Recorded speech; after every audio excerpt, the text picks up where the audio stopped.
کہ اللہ کریم نے اپنے وحدانیت، اپنے الوہیت، اپنے ربوبیت، اپنے خالقیت پر فرشتوں کے رفاقت میں اگر گواہ بنایا ہے تو علماء کرام کو گواہ بنایا ہے۔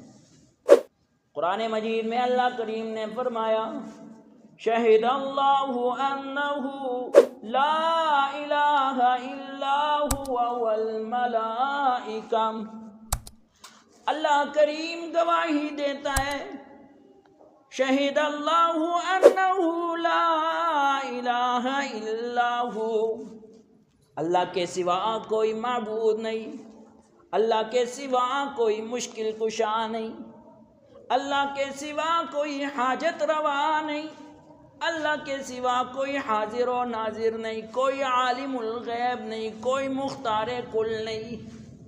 شہد اللہ انہ لا الہ الا ہو والملائکہ، اور فرشتے بھی یہی گواہی دیتے ہیں۔ ہاں الحمدللہ ہم ایمان والے ہیں، ہم مسلمان ہیں، ہم قرآن مجید کے حرف بحرف کو ماننے والے ہیں، بلکہ نقطے کو بھی ماننے والے ہیں۔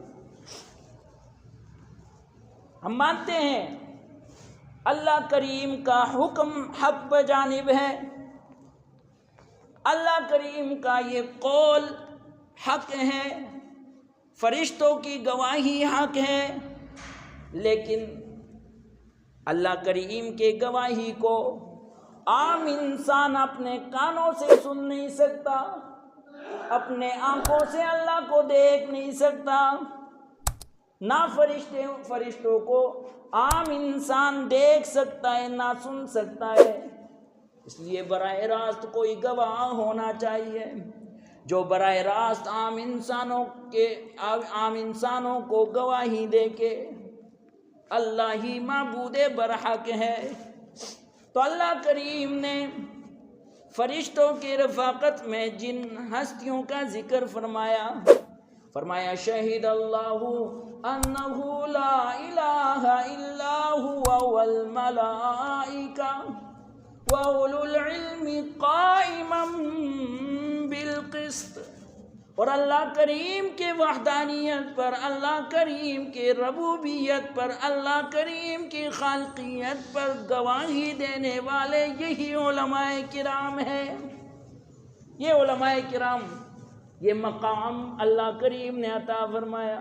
گواہی دینا کوئی معمولی بات نہیں ہے، کسی کے بارے میں کوئی گواہی دینا معمولی بات نہیں ہے۔ جو گواہی دیتا ہے اس کی گواہی قبول بھی ہوتی ہے۔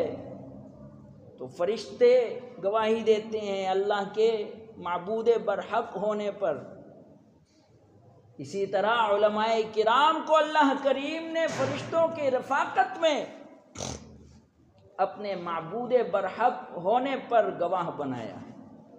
یہ علماء کرام کا مقام و مرتبہ ہے لوگوں۔